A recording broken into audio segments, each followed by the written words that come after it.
All right, folks, let's look at the crypto market today. Getting a little bit of a pump today. 20,400 Bitcoin, not too shabby, but stocks are pumping a little bit. That's pretty much why we're getting that pump. Folks, we're in a range probably between 18,000 and 22,000. That's where we've been the last couple months. That's probably where we're going to stay, or at least the last month. Ethereum hanging on at 1100, BNB 233. BNB, like I said, it got that big bounce at 190, and that was probably very close to the bottom for BNB. Solana 35, $28 was probably close to the bottom for Solana, at least for the next couple months. Cardano, big bounce at 38 cents a couple months ago. It hasn't seen 38 cents since. Around the 38-cent mark is the strong support for Mr. Cardano, Charles Hoskinson. Polymatic, I've been talking about Polymatic the last couple days. Major floor at 38, pumped up to 65 after 38, now hanging out at about 52. For me, the bottom for Polymatic, or at least close to the bottom, was in that 38 cents to 40-cent range. Could they go lower? Yes, but they'll bounce hard from there. That's three coins I just named that probably have hit bottom or at least very close, and that's why they're three coins that I'm watching. Also, Theta. Mr. Theta has not gone back down to 98 cents since it hit 98 cents. It's been hanging out between $1.10 and $1.60 ever since it hit 98 cents. What does that mean? Floor is probably around 98 cents, and it will bounce hard for there. What coins do I like right now? Theta, Polymatic, Cardano, of course, and looking to buy some cheap Bitcoin. But right now, everything is actually a little bit too high because we're on a little bit of pump. And $167 million worth of Bitcoin were sold in June. That's basically what's happening now. The miners in June, when Bitcoin hit $17,000 or around $18,000, they started dumping their Bitcoin. They got scared, and that certainly did not help the Bitcoin price, folks. And that's one reason you're seeing lower prices, or at least low prices in Bitcoin. The miners, every bear market, the miners get to a point where they say, wait, we can't hold anymore. We don't want to go too low. We got to sell. They all get together. They pretty much sell, and that pretty much keeps the price down. That's one reason that Bitcoin really hasn't had too much pumpage in the last couple months. Even when the stock market had its big pump days, Bitcoin really not so much. Really, Bitcoin just hanging out. Maybe get like a $500 pump, but the miners have been selling, taking profits. You really can't blame them. They've got bills to pay. This happened in 2020, 2021 as well. Or excuse me, 2020. When Bitcoin gets to a low enough price, they need to sell. So once those miners stop selling, and once we get some bullishness in the stock market, that's when Bitcoin will most likely go into that bull market. Most likely near the halving, 2024, end of 2023, going into 2024. Celsius repays 120 million worth of DIA to Maker within 24 hours. Yay! But I don't think that really means anything. Okay, that's great. They paid off a little bit of their debt, and I think that reduced their liquidation price by a little bit. It is positive news, but that really doesn't bode too much confidence with me. I still think Celsius is going to be doomed if Bitcoin continues to be bearish.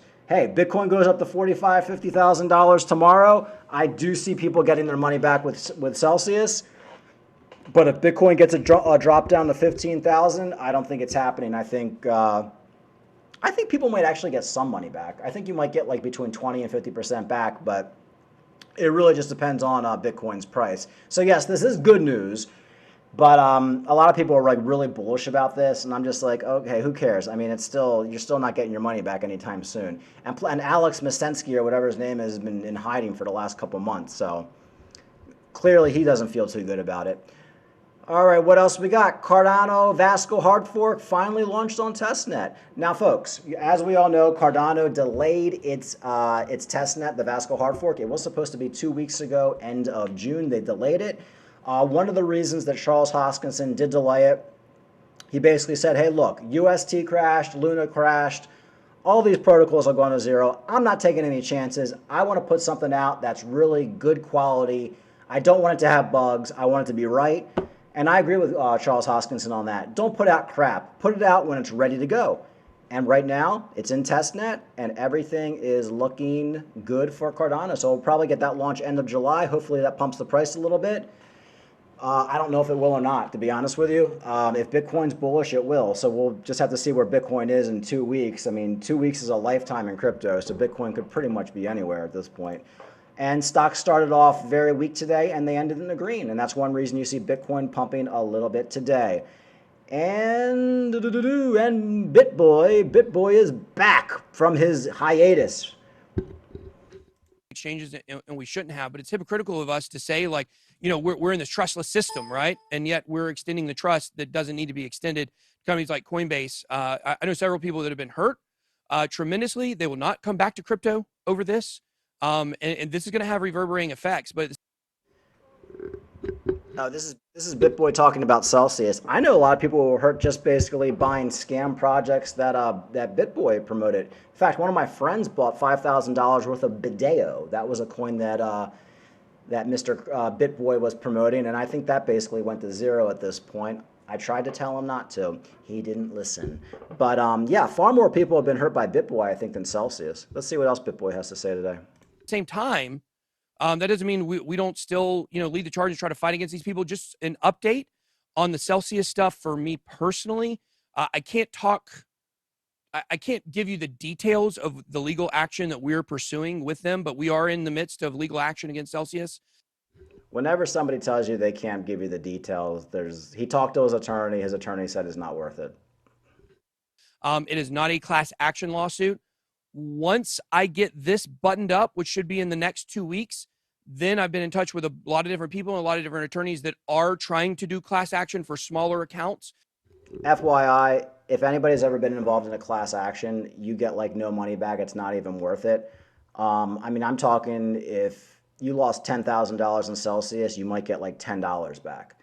Like a class action really isn't about getting your money back. It's really just about suing the company and basically bankrupting the company. It's almost about just vengeance against the company. The only people who make any money on class actions is the attorney actually suing the company. So when he says class action, guys, most of you guys who lost a couple $1,000s in Celsius or whatever, it's not worth a class action. Trust me. Or trying to offer services to smaller accounts. So maybe trying to connect anyone who's lost money with Celsius with those people. This is not something I'm going to let go. And the fact, it just drives me crazy. The minute Bitcoin gets bullish again in next year, BitBoy will forget all about this Celsius. Trust me. I don't think this Celsius talk is going to go much past the summer. There's just nothing you can do, folks. You can't sue a bankrupt company. There's no money to be had. It's not like suing McDonald's here. Celsius has no money to pay you. You can sue them all you want. You can get a judgment. In fact, I used to be in penny stocks, and the last penny stock I was in that went to zero, and trust me, I lost a lot of money in penny stocks. The CEO got sued for like $10 million. He was ordered to pay back all these people. He never paid back a dime. These guys never pay anybody back. These sleazeballs never pay anybody back. It's fun to talk about suing people. Now, unless you can get Celsius and Alex on a criminal charge, which you'll never get. I mean, you have to have so much evidence to prove like negligence. It's just never going to happen, folks. This is crypto. The problem is, BitBoy, you put $3 million in Celsius. You should have maybe put like $100,000 in and then just left it at that. And, with your income, that would be a small fraction. You put way too much in the Celsius. That's why, and you're just going to have to take it as a loss, unfortunately. The problem is, like I said, I feel bad for the people who listened to you and put their life savings in and got completely screwed. I think that there are people out there right now, no offense to people, I like some of these people, but that are saying things like Alex Mashinsky has a way back or Celsius has a way back. How? How can you say that? Just because they paid off some money and Bitcoin didn't drop as dramatically as it possibly could have fallen in a short period of time, that doesn't absolve them of their negligence. Yeah. Well, we now clearly know they were extremely negligent with our money. I'm embarrassed, honestly. Same. Like, it is embarrassing. Somebody even asked me about. It's 100% embarrassing. I actually agree. Oh, shit. Sorry, excuse me. I actually agree with BitBoy. It is embarrassing. It's funny. Before all this happened, I had a little bit of money in BlockFi, and I was talking to a lot of people about BlockFi, and a lot of people just talked me out of it. Stockbroker who's in my family pretty much talked me out of it, just telling me, hey, look, that stuff's not FDIC insured. I started thinking about it, realizing This is just a bad idea. You can go on Reddit, folks, and see all hundreds of thousands of people warning people about BlockFi and Celsius. So BitBoy is the biggest YouTuber, and here he is with, you know, who was that guy in The Price is Right, that announcer guy? No, who's the guy with Johnny Carson on The Tonight Show? I forget his name. That old guy. He's kind of like this guy. He's like BitBoy's sidekick. He just chimes in every so often. No entertainment value with this guy whatsoever. It's like paint dry watching this guy right here. BitBoy is highly entertaining. I'm so happy that BitBoy is back today. Thank you, BitBoy, for coming back. You are entertaining. But you don't need any of these people to help you with your show. You are the only person with any talent who does your show. Maybe that Frankie Candles guy for like to bring him in for the charge for like 5 minutes. But BitBoy, you are the talent, 100%. I realize you were scamming people the last couple of years with your scam projects and the Bybit. That's a whole nother topic, but you are entertaining. You would do a whole lot better without these people chiming in, 100%. Anyway, I forget what I was talking about. Let's see what else. Oh, yeah, it was just stupid. They put $3 million in Celsius. They interviewed Alex, who won't even talk to them anymore. It just shows, folks, these are the people you were following for the last 2 or 3 years. And not only Celsius, think of all the coins they recommended that pretty much went to zero. All the paid sponsorships. This guy got so many people wrecked. I just don't get it. I don't get how he has an audience unless it's just people like watching for the entertainment value. It, like, you know, whose idea was it to trust Celsius? Like, where did Celsius? It was your stupid ass idea. Whose idea do you think it was? It was you and BitBoy. You guys put your heads together and you came up with a plan to give Celsius $3 million. It was very stupid. Come from somebody was just at me like, I've known Alex multiple times, talked to him multiple times. Yeah. And that's the thing. He knew Alex. He talked to Alex. All these guys associate with scammers. Alex is a con man, guys. He was caught trying to flee the country a couple weeks ago. Once Alex essentially, can't even say his name, flees the country, I'll never see from him again. The guy's from like Ukraine. He'll probably go back to the Ukraine or like Russia. He's gone. He already has a plan to get the hell out of here. Trust me. He's not going to be around. He's not answering anybody's Twitter posts. Even big guys like Crypto Banter can't get a hold of him. And he used to go on Crypto Banter show all the time. He won't even respond with anything. These guys are con men. You guys got mixed up with con men because you said you thought you could make easy money, and you also took money from Celsius. Not only did you lose your money that you gave to Celsius, they also paid you in sponsorship money. The whole thing's a disaster.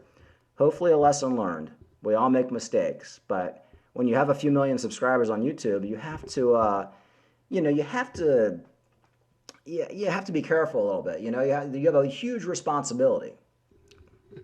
The fact that we interviewed him in person made me feel, again, it established that trust. Yeah, and I think absolutely. it just goes to show how easy it is to forget why you don't trust, why you have to verify, why self-custody is important. Because as soon as you handed it over, assuming you can trust the people, you learn, when I heard they were $2 billion in the hole, I think that was not accurate. Either way, so somebody said it wasn't accurate. If somebody in the chat, maybe you can drop if you have a link to maybe that. Alex is going to use my money to rebrand. Yeah. So anyway, enough about that, folks. But it's good to see BitBoy back and his sidekick.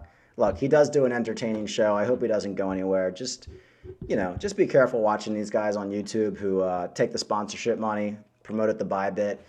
Even if they say they don't do it anymore, just remember where their heart is. Their heart is in the easy money. If they can make easy money selling you guys out, they will. I've been saying that for years. But anyway, it's good to have BitBoy back. A very entertaining show. I still don't think anybody's getting their money back from Celsius, unfortunately. They're just too much in the hole. I think that Alex Masensky is probably going to try to flee the country the first second he can. But a lot of it comes down to the Bitcoin liquidation price. If Bitcoin gets a giant drop down to $15,000, $10,000, it's completely over. And I think BlockFi is going to be finished at that point too. If Bitcoin, for some miracle, hangs out at around $20,000 for the rest of the year and then goes bullish back up to 50, yeah, you might get your money back. So we'll hope for the best for all you people in Celsius. It is a sad situation. We've all lost money in crypto. I lost plenty, trust me. I got hacked a few years ago. Not fun, worst feeling in the world. But it is what it is. Okay, folks, Bitcoin's still hanging out 20,000. We'll see what happens.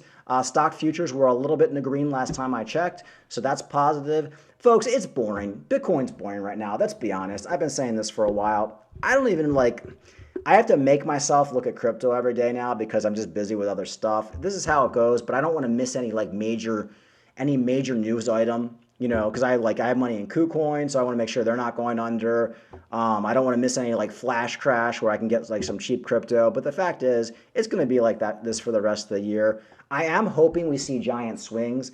While I don't think Bitcoin is going to go bullish until we get closer to the halving, that doesn't mean Bitcoin can't shoot up to $40,000 or $50,000, and that will be epic. Because if that happens, you'll see a Cardano at $2 again, and if that happens, I will totally sell my Cardano, because I just don't think Bitcoin and crypto is going to go bullish until the next halving, or at least close. So if for some miracle everything goes bullish, next month or the month after, I'll be looking to take some serious profits. But I don't think it's going to go that bullish. I think we'll probably see Bitcoin between $15,000 and $35,000 for the rest of the year, maybe $40,000, and then we'll probably go right back down to $15,000, and then hopefully end of 2023. At least middle, people start doing that whole Bitcoin halving countdown clock. By that, then the recession should be over. This could actually be perfect timing, folks, because a recession will usually last less than a year. So if we're coming out of recession, say by spring of next year, and that's about the time people are going to start being like, oh, Bitcoin halving's coming up in a year, boo, boo, boo, boo. That's perfect timing for one of the most epic bull runs in crypto history. Everything just lines up perfectly. Stocks go bullish again, and then Bitcoin's actually getting near the halving, and it just goes crazy.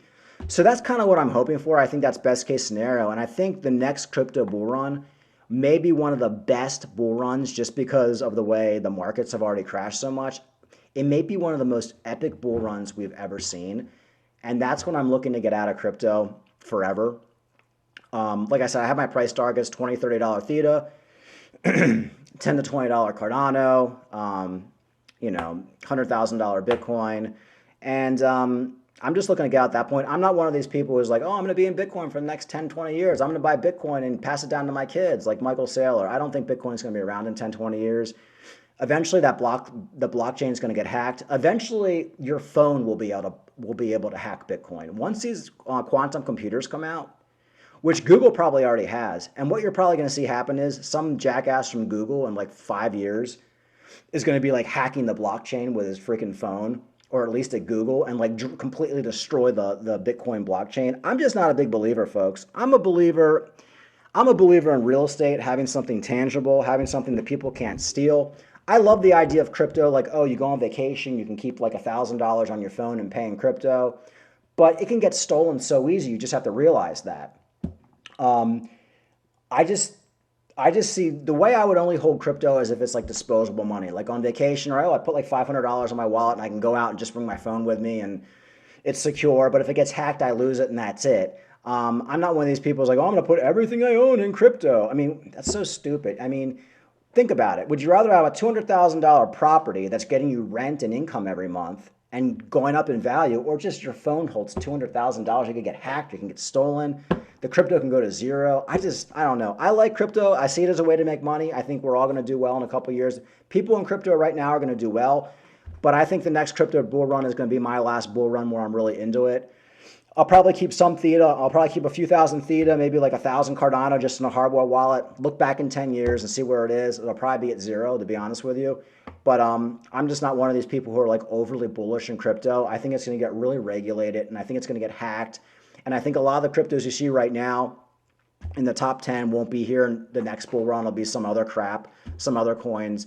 So I just feel with crypto, you just can't get married to these coins. You have to realize you have to have a goal, a sell target that has to be somewhat short term in the next couple of years.